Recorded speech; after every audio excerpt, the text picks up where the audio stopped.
자, 지난 시간에 말씀에 이제 홍수가 끝나고 땅이 다 마르고요. 약 1년여의 시간이 조금 이제 지난 겁니다. 1년여의 시간이 지나고 하나님께서 방주의 문을 열어 주셨고 이제 다 밖으로 나왔습니다. 자, 그리고서 이제 하나님이 노아와 다시 언약을 세우시는 거죠. 왜냐하면 모든 인류가 어떻게 됐죠? 노아 가족만 빼놓고 다 죽기 때문에 여러분 이 넓은 지구상에 지금 딱 노아 가족만 덩그러니 딱 있다고 생각해 보세요. 이제 하나님의 나라가 다시 출발해야 되는 시점에 있는 거죠. 자, 오늘 본문을 보면 생육하고 번성하라라는 말씀이 나오잖아요. 자, 생육하고 번성하라라고 하면 어디에 말씀이 떠오르죠? 어디에 등장합니까? 첫 번째로 창세기 1장에서 등장하죠. 생육하고 번성하라. 그러면서 인간에게 주신 명령, 아담에게 주신 명령, 땅에 충만하라. 그 말씀이 다시 노아를 통해서 세워지는 거죠. 왜냐하면 아담도 마찬가지고 노아도 마찬가지고 지금 인류의 새로운 출발의 시작점에 있기 때문에 그와 같은 그 명령이 지금 노아에게도 다시 주어진 거죠. 자, 그런데 오늘 말씀을 보면 1절에 보시면요. 하나님이 노아와 그 아들들에게 복을 주셨다라고 되어 있어요. 복을 주시면서 하시는 말씀이 그 복의 말씀이 뭐냐? 생육하고 번성하여 땅에 충만하라는 거예요. 생육하고 번성하라.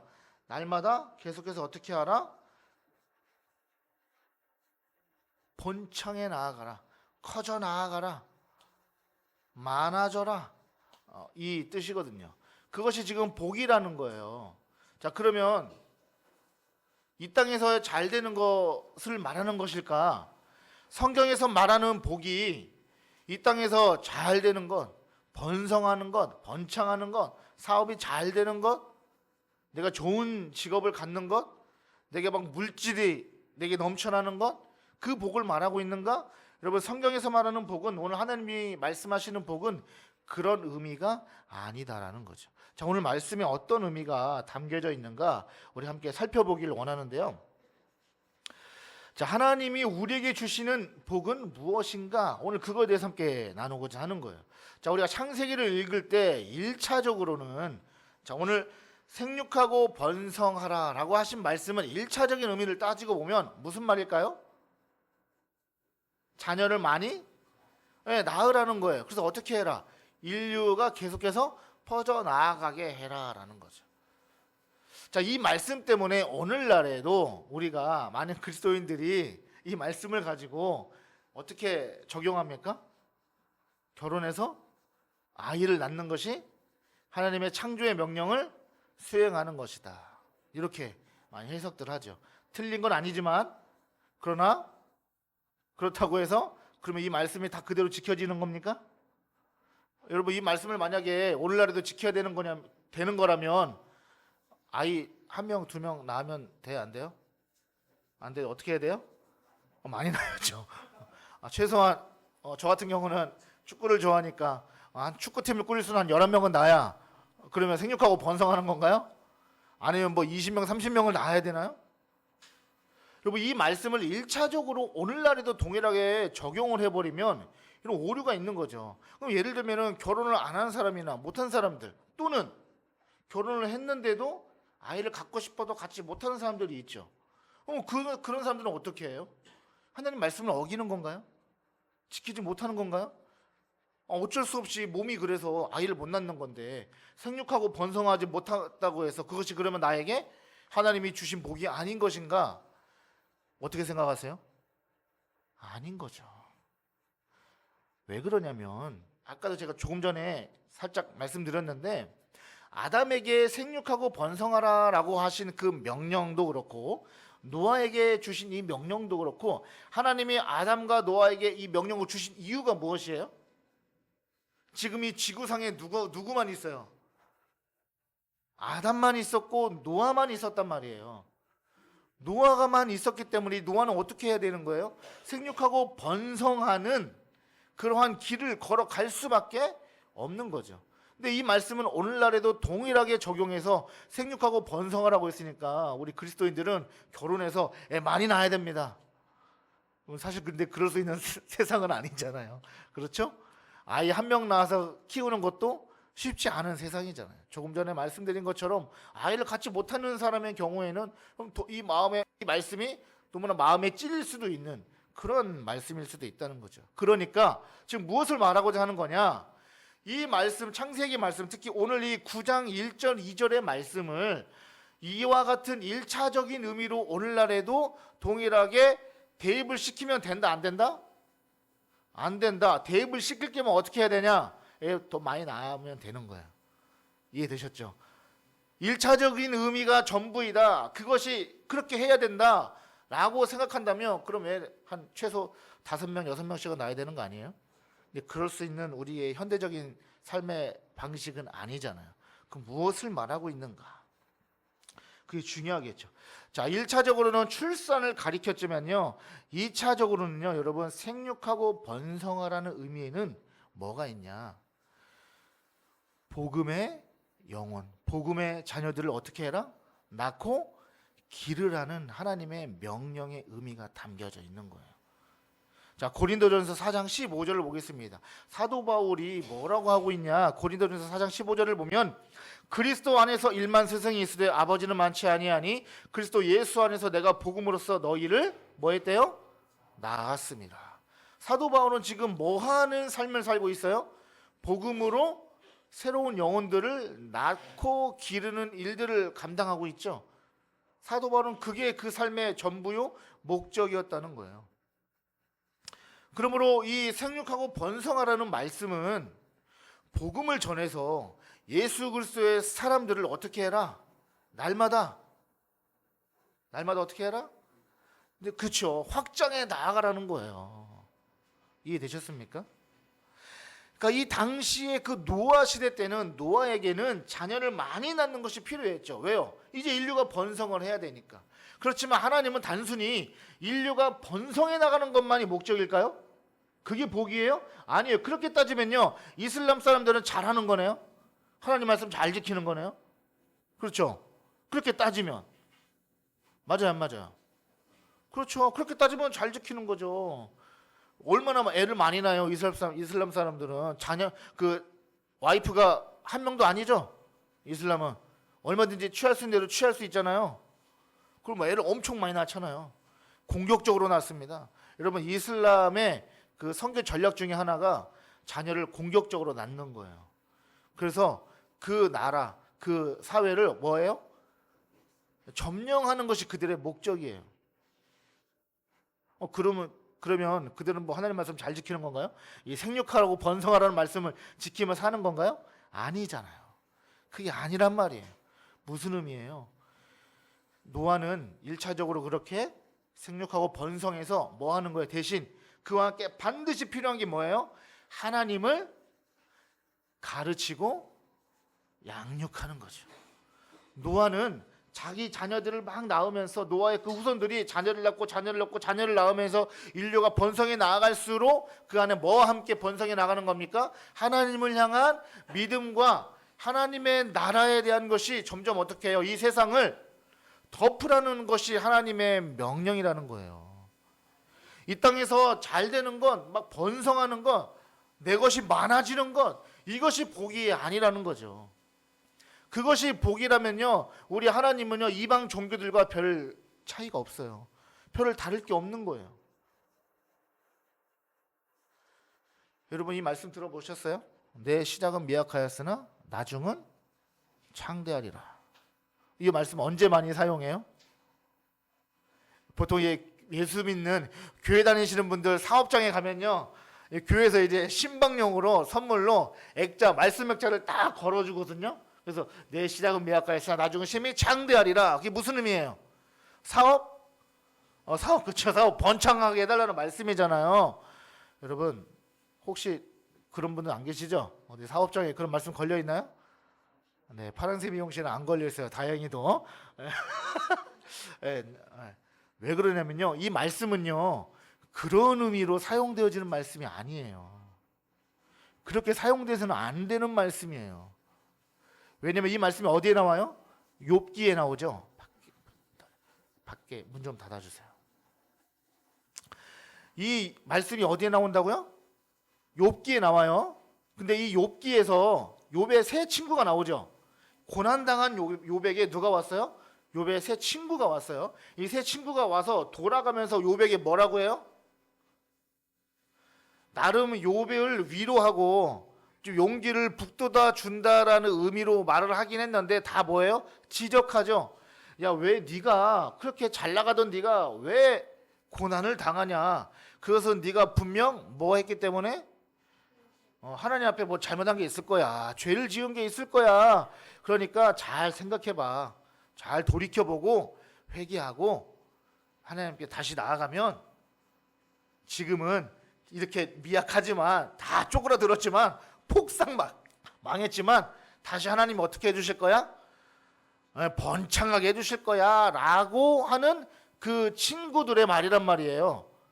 근데 이 욥기 전체 안에서 볼 때 그게 잘된 말일까요? 잘못된 말일까요? 잘못된 말이에요. 그것은 그 친구들은 하나님의 의도에 벗어난 말을 한 거예요. 하나님이 지금 욥에게 고난을 주신 이유는 뭐예요? 사탄이 뭐 시험한 것도 있지만요. 갑자기 욥기 강의를 하게 되네요. 자, 여러분 욥기의 결론은요 뭐냐면 고난을 이해할 수 없다예요.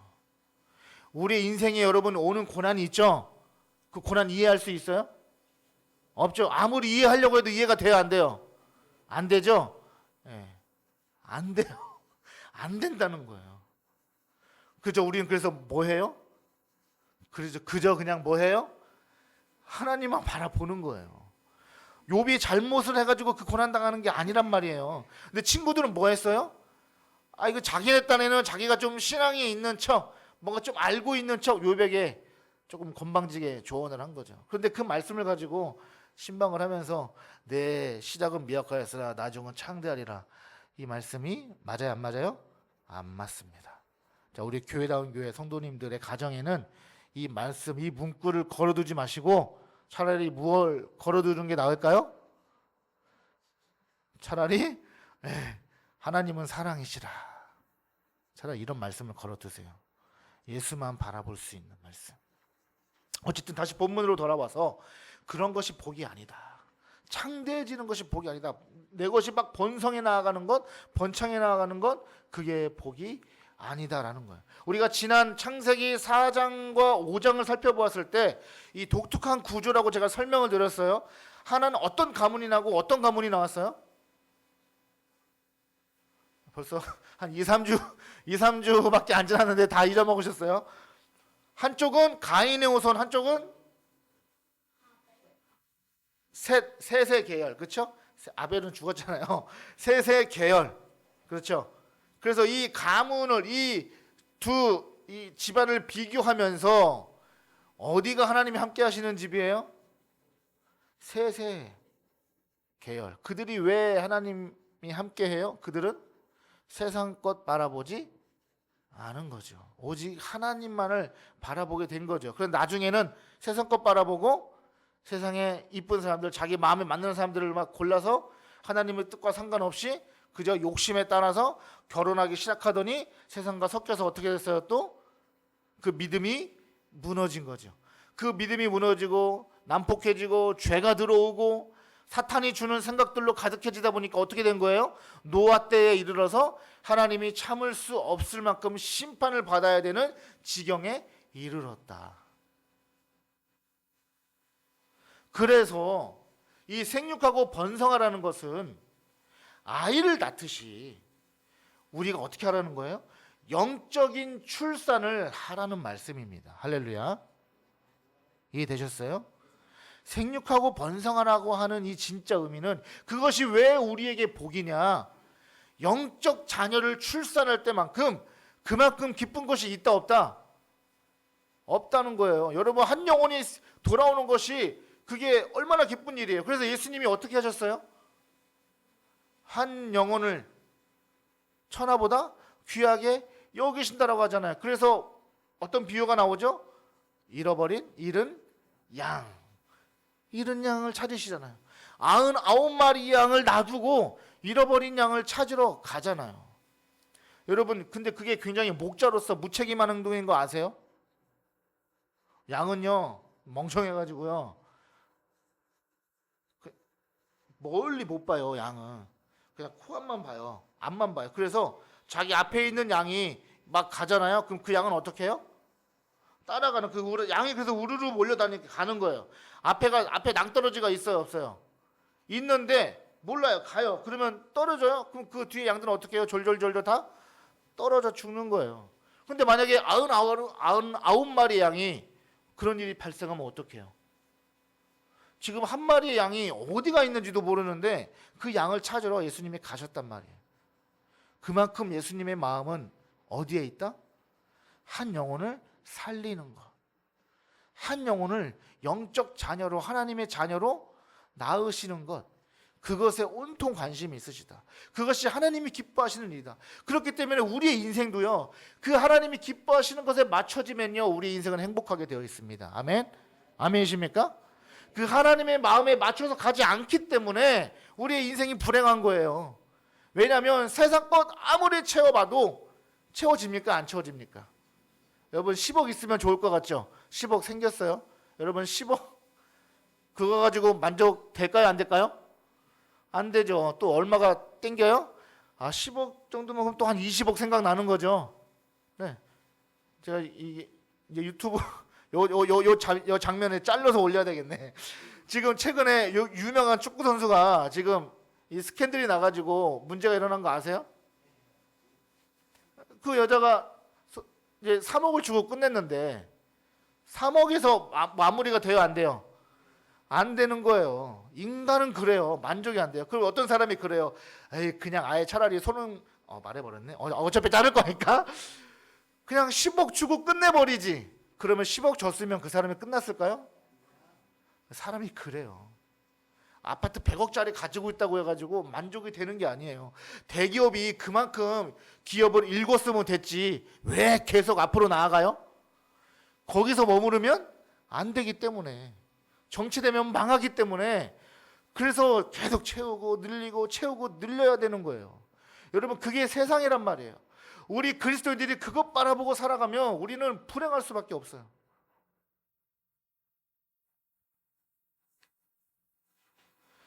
그래서 한 영혼이 구원받는 것, 그 한 영혼을 구원받게 하기 위해서 우리가 영적 자녀를 출산하는 것, 그것이 바로 복이다. 오늘 하나님이 말씀하고 계신 거예요.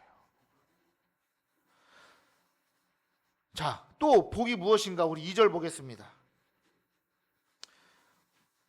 땅의 모든 짐승과 공중의 모든 새와 땅에 기는 모든 것과 바다의 모든 물고기가 너희를 두려워하며 너희를 무서워하리니 이것들은 너희의 손에 붙였음이니라. 이게 무슨 말인가 이해 안 되실 거예요. 자, 다시 보세요. 땅의 모든 짐승과 공중의 모든 새와 땅에 기는 모든 것과 바다의 모든 물고기가 너희를 두려워한대요. 너희를 두려워할 거야 라고 말씀하시는 거예요. 그리고 너희를 무서워할 거야. 이것들은 너희의 손에 붙였다. 너희들에게 주었다. 너희가 누구예요 지금? 노하고 2차적으로는 우리죠. 우리에게 이 동물들을 줬대요. 붙였대요. 자, 그러면 여러분 지금 아프리카 이 사바나 초원에 딱 홀로 서 있을 때 사자가 무리가 지나갑니다. 사자 무리가 나를 보고 무서워서 도망갈까요? 아니면 야 저기 밥이다 하고 달려들까요? 밥이다 하고 달려들죠. 그럼 이거 말씀 안 맞는 거 아니에요? 그렇죠?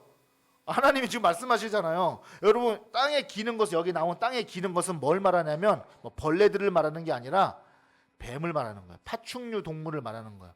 뱀 있고 도마뱀, 이구아나 이런 거 있죠. 이런 것들을 말하는 거예요. 여러분 독사가 나를 만났어요. 독사가 도망가요? 내가 도망가요? 독사가 도망가요? 우리 잘 훌륭한 뱀도 잡아 드실 분이에요. 독사가 달려들지 내가 독사한테 달려들진 않잖아요. 무서워서 얼른 도망가야죠. 도망가요? 그건 독이 없는 뱀인가 봐요. 자, 여러분 이 말씀만 보면은 지금 하나님이 이 동물들이 사람을 두려워할 거다라고 했는데 사실 사람을 두려워하는 동물들은 많지 않아요. 몇 마리 안 돼요. 몇 종류 안 돼요. 대부분은 다 사람들을 달겨들죠. 그리고 우리나라 옛날에 그 뭐가 있어요? 뭐가 무섭다고요? 호암마마보다 무서운 게 뭐예요? 호랑이 범 내려온다. 왜 무서워요 호랑이가? 사람 달려들고 잡아 먹으니까 무서워하는 거죠. 자, 그러면 무슨 의미일까? 자, 잘 보세요. 잘 들어보세요. 자, 2절에 동물이 우리를 두려워하기 때문에, 우리를 두려워한다는 거죠. 지금 동물이 우리를 두려워한다는 것은 반대로 생각해 보세요. 우리가 동물을 두려워할 필요가 있어요 없어요? 없단 얘기죠. 우리가 동물을 두려워할 필요가 없단 얘기예요. 우리에게 하나님이 딱 붙여주셨단 얘기예요. 자, 그러면 우리는 무엇을 두려워하는가? 자, 이 세상에 그 어떤 것도 우리가 두려워할 게 있다 없다? 없다는 말이 되는 거예요. 이해되셨습니까? 근데 사람들은 두려워해요 안 해요? 사람들은 두려워하죠. 다 두려움이 있어요. 대표적으로 죽음에 대한 두려움이 있고요. 그렇죠? 자기 미래에 대한 두려움이 있어요. 자, 자기 미래에 대한 두려움이 있으니까 사람들이 어떻게 해요? 어디를 찾아다녀요? 저기 바로 저 옆에 있죠. 저기 보세요. 저기 이제 사주타로 있죠. 여러분 그 무당 중에서도요 사주타로는요 최하급이에요. 저기 최상급은 뭔지 아세요? 작두 타는 무당들. 그거는 진짜 신내림 받은 거예요. 그 다음에 이제 배워서 하는 무당들이 있어요. 그 다음에 이제 약간 취미같이 재미같이 하는 거, 저희 사주타로는 이제 최하급.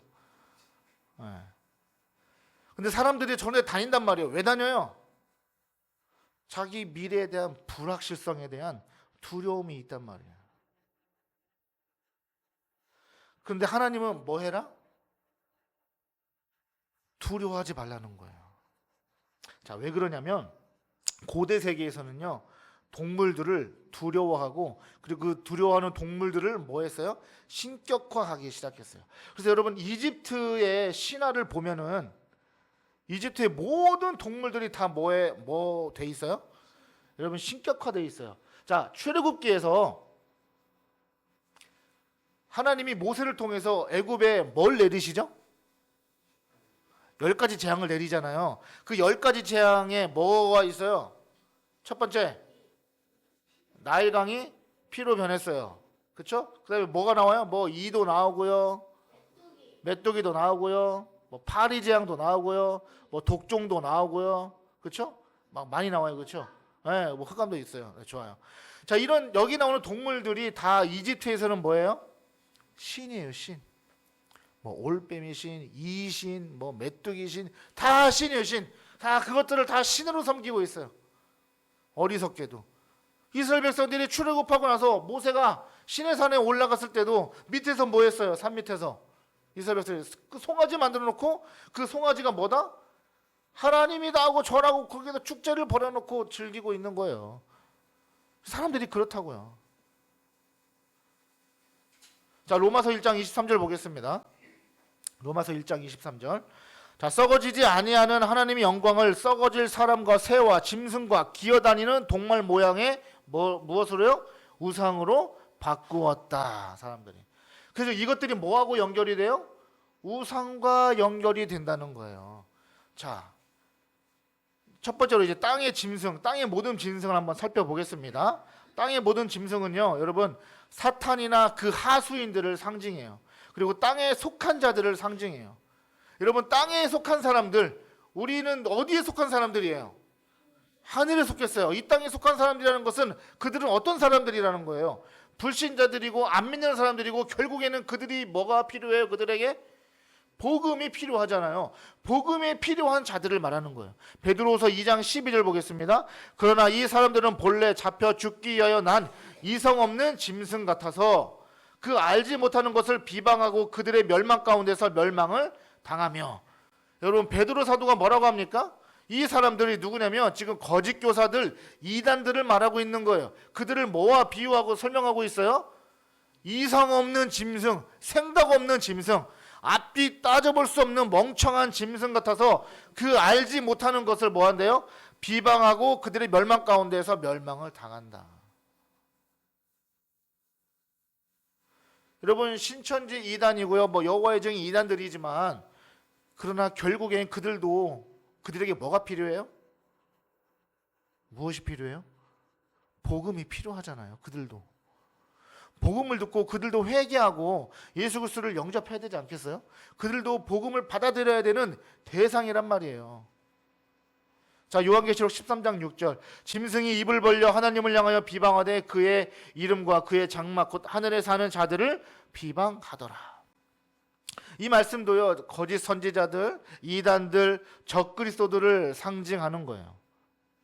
결국에 이들도 다 구원받아야 하는 대상들인 거죠. 복음의 반대편에 서 있지만 그럼에도 불구하고 복음이 필요한 자들. 자, 그러니까 지금 창세기 9장 2절에서 땅의 모든 짐승들은 누구를 가리킨다고요? 누구를 의미하는 거예요? 복음이 필요한 자들을 말하고 있다. 자, 계속해서 볼까요? 공중의 새도 나오죠. 자, 누가복음 8장 5절 보겠습니다.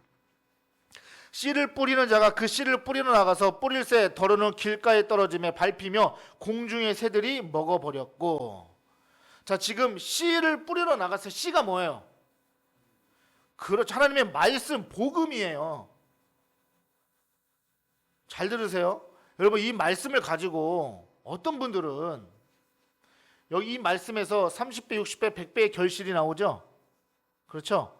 그런데 어떤 것들이 나와요?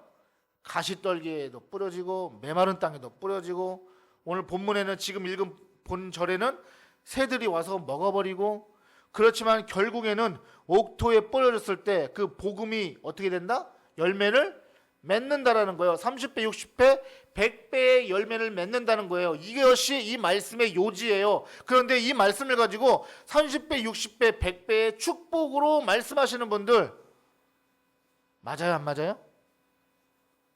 맞을까요, 안 맞을까요? 여러분 정신 차리세요. 아니에요. 그 말씀은 오류예요. 잘못 해석하는 거예요. 복을 이야기하고 있는 말씀이 아니에요. 이게 아주 습관돼 가지고 그리스도인들이 기도할 때 하나님 30배, 60배, 100배의 축복을 주시옵소서. 예수님이 그런 말씀하는 게 아니에요. 복음의 열매를 말하고 있는 거예요. 이해되셨어요?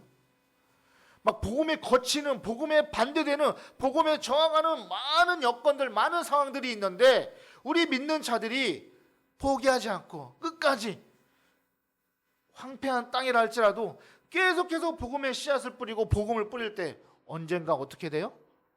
복음의 열매가 나타날 때가 온다라는 말씀이지, 그것이 축복을 말하는 말씀이 아니란 말이에요. 자, 그래서 공중의 새도 결국에는 누구를 말하는 거예요? 그 복음을 회방하는 자들, 복음을 막는 자들, 그들을 상징하고 있다라는 거예요. 이해되셨습니까? 그래서 공중 권세 잡은 자라고 하죠. 공중 권세 잡은 자가 누구예요? 사탄이죠. 귀신들이죠. 그들 영향 안에 있는 새들, 그럼 누구예요? 사탄 아래에 있는, 이 세상에 속해 있는 사람들, 예수 안 믿는 자들, 그렇죠. 복음을 회방하는 자들, 전도하는 사람들을 때리고 채찍질하고 회방하고 죽이는 자들, 그들도 결국 뭐 해야 돼요? 예수 믿어야 될 거 아니에요. 그들을 가리키고 있다라는 거죠. 자, 에베소서 2장 2절에 또 뭐라고 하고 있습니까? 그때 너희는 그 가운데서 행하여 이 세상 풍조를 따르고 공중의 권세 잡은 자를 따랐으니 곧 지금 불순종의 아들들 가운데서 역사하는 영이라. 공중의 권세 잡은 자를 따랐으니 불순종의 아들들, 다 세상 사람들을 말하는 거죠. 그러니까 우리가 복음을 전해서 뭐 하는 거예요? 이 사단의 영향력 아래에 있는 사람들을 어떻게 해요?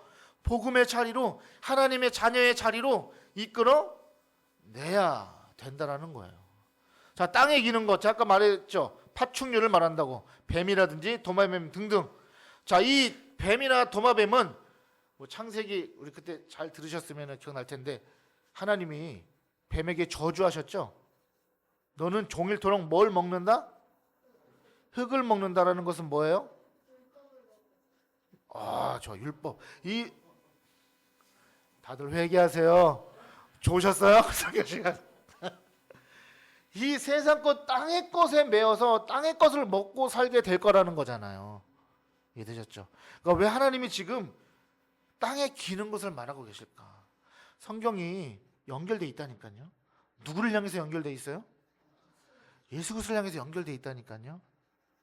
이게 지금 창세기에서는 이게 무슨 말씀이지? 긴가민가한 것 같지만 이것이 점점 가면 갈수록 어떻게 돼요? 점점 더 뚜렷해지다가 신약 성경에 가서 예수님으로 확 펼쳐지는 거예요. 자, 그러니까 사도행전 10장 11절과 12절 말씀 보겠습니다. 하늘이 열리며 한 그릇이 내려오는 것을 보니 큰 보자기 같고 내 귀를 메어 땅에 들이웠더라. 그 안에는 땅에 있는 각종 네 발 가진 짐승과 기는 것과 공중에 나는 것들이 있더라. 이게 무슨 말씀이냐면요. 여러분 고넬료 기억나세요? 기억나세요? 이방인이죠. 그 고넬료에게 하나님이 복음을 전하라는 거예요. 근데 베드로 입장에서는 베드로는 누구의 유대인이잖아요. 유대인들이 이방인을 상종해요, 안 해요? 안 하잖아요. 이방인들은 못 해요. 그럼 부정을 탄다고 생각한단 말이에요. 상종을 안 하는데 하나님이 베드로에게 뭐 해라? 복음을 전해라 하시면서 환상 중에 어떤 것을 보여주셨어요? 하늘에 큰 보자기 같은 것이 땅에 이렇게 들이웠는데 그 안에 누가 있어요? 뭐가 있어요? 네 발 가진 짐승과 기는 것과 공중에 나는 것들. 이게 지금 다 뭐예요? 어떤 동물들이냐면 율법에서 먹는 것을 금하고 있는, 부정하다 여기는 것들이에요. 자, 그러니까 다시 말하면 유대인들은 이방인들을 부정하다 여기죠. 그렇죠? 그들과 함께 접촉하면 율법을 어기는 것으로 여기게 되죠. 그렇죠? 그런데 하나님은 지금 무엇이 중요하다는 거예요? 그 율법 지키는 게 중요한 것이 아니라 뭐가 중요하다는 거예요? 한 사람, 한 영혼 이방인에게 복음을 전하는 것이 중요하다. 그러니까 네 머리, 네 생각으로 그 율법 따지지 말고 베드로에게 뭐 해라? 가서 복음을 전해라는 거예요. 자, 바다의 모든 물고기가 나옵니다. 그 다음에 자, 마태복음 4장 18절 19절 보겠습니다. 자, 갈릴리 해변에 다니시다가 두 형제 곧 베드로라 하는 시몬과 그 형제 안드레가 바다에 금을 던지는 것을 보시니 그들은 어부라. 말씀하시되 나를 따라오라. 내가 너희를 사람을 낚는 어부가 되게 하리라 하시니. 자, 바다의 모든 물고기들은 뭐 하는 거예요? 건짐의 대상들이죠. 그렇죠? 그 물고기를 낚듯이 베드로에게 뭐라고 말씀하셨어요? 사람을 낚는 어부가 되게 할 것이다. 자, 마태복음 13장 47절. 또 천국은 마치 바다에 치고 각종 물고기를 모으는 뭐와 같대요? 그물과 같으니. 그러니까 여러분 여기서 물고기는요, 물고기 역시 복음을 전해서 살려야 할 대상으로 예수님이 말씀하고 계시는 것이다라는 거죠. 복음을 들어야 할, 구원받아야 할 대상으로 보고 있는 거예요. 여러분, 자, 그러면 창세기 9장 2절로 다시 돌아와서 다시 한번 읽어볼게요. 제가 땅의 모든 짐승과 공중의 모든 새와 땅에 기는 모든 것과 바다의 모든 물고기가 너희를 두려워하며 너희를 무서워하리니 이것들은 너희의 손에 붙였음이니라. 뭘 두려워하지 말라는 거예요? 최종적으로 안 믿는 사람들 두려워해라, 두려워하지 말라. 두려워하지 말라. 여러분 복음을 전할 때 여러분 두려운 거 있으세요? 여러분 전도할 때 두려운 거 있으세요? 없어요. 훌륭하시네. 두려워하는 사람들도 있어요. 뭐가 제일 두렵냐면 그 거절당할까봐, 그렇죠? 이렇게 전도지나 뭐 전도보험 들고 예수 믿으세요 했다가 욕 얻어먹을까봐. 너나 잘 믿어. 아유 예수 믿는 것들. 그런 소리 들을까봐. 그런 두려움도 있단 말이에요. 그런 거 두려워해라, 두려워하지 말라. 두려워하지 말라는 거. 이 말씀은 결국에 뭐예요? 복음을 들어야 할, 전해야 할 그 대상들을 말하고 있다는 거예요. 다시 1절로 돌아와서 생육하고 번성하라는 것을 단지 그냥 아이 많이 낳고 살아라라고 이해하면 이 2절의 말씀에 이해가 안 되는 거죠. 맞죠? 이 2절의 말씀 어떻게 해석할 거예요? 사람을 두려워한대요. 어디 두려워요? 호랑이가 사람을 두려워하는 거 봤어요? 말이 안 맞잖아요. 그럼 결국엔 뭐예요? 복음을 전하는 것을 말하고 있는 거예요. 영적 자녀를 계속해서 출산해내는 것. 하나님이 그것이 뭐다? 복이다. 아멘? 아멘이십니까? 여러분 저와 여러분이 추구해야 할 복은 뭐예요? 한 영혼을 살리는 것, 구해내는 것, 전도하는 것, 선교적 사명을 가지고 태어난 것이 바로 저와 여러분이다. 그것이 바로 복이다 이 말입니다. 아멘이시죠? 여러분, 세상의 기준으로 복을 따지면요, 우린 절대 행복할 수 없어요. 왜냐하면 인간을 만족을 모르는 존재이기 때문에 그렇습니다. 그럼 하나님이 주시는 복은 이런 수준일까요? 인간이 만족할 줄 모르는 것을 계속해서 채워 넣으셔야 하는 것이 그게 하나님이 주시는 복일까요? 아니죠. 성경이 말하는 복은요, 이 세상에서 누리는 것들이 있지 않습니다. 이 땅의 것이 아니란 말이에요. 오히려 이 땅의 것을 바라보고 살아가는 자들에게 하늘을 바라보고 살아라. 하늘에 영원한 것이 있다. 그게 뭐다? 예수 그리스도다. 하나님의 자녀, 하나님의 나라를 선포하며 살아가는 것, 복음을 전하며 살아가는 것, 예수를 전할 때 한 영혼이 깨닫고 주님께 돌아오는 이 놀라운 역사들을 경험할 때 여러분 그 인생에 정말 진정한 기쁨과 행복과 주님이 주시는 복이 넘쳐나지 않겠습니까? 한 영혼이 돌아올 때 정말 기뻐요. 여러분 목회자들이 제일 기쁜 순간이 언제인 줄 아세요? 언제 제일 기뻐할 것 같으세요? 그렇죠. 한 영혼이 돌아올 때. 또 더 나아가서 성도들 한 사람 한 사람이 그 복음을 깨닫고 말씀대로 살기 시작할 때, 그때만큼 기쁜 게 없어요. 뭐 헌금 많이 해서 그거 기쁜 거 아니에요. 그게 중요한 게 아니거든요. 말씀 앞에 바로 서 있냐 세워지지 않느냐, 그게 중요한 거거든요. 그렇게 우리 성도들 한 사람 한 사람이 여러분 복음으로 세워져 갈 때 저는 그거면 되는 거예요. 저는 주님이 저에게 주신 사명 그렇게 감당하고 가는 거죠. 여러분, 그 말씀을 마무리하겠습니다. 이 세상이 말하는 복은요, 잠깐이지만 그러나 금방 사라지는 것들입니다. 잠깐은 좋을 수 있지만 금방 사라져요. 그러나 영적인 복은 영원한 것입니다. 그래서 예수 그리스도를 믿고 구원받는 자녀들이 날마다 더해져 가는 것, 그것이 우리에게 복이다라는 사실을 오늘 우리가 말씀을 통해서 깨달으시고 그렇게 하나님을 우리가 드러내고 예수 그리스도를 드러내며 살아가는 저와 여러분 되시길 주의 이름으로 축복합니다.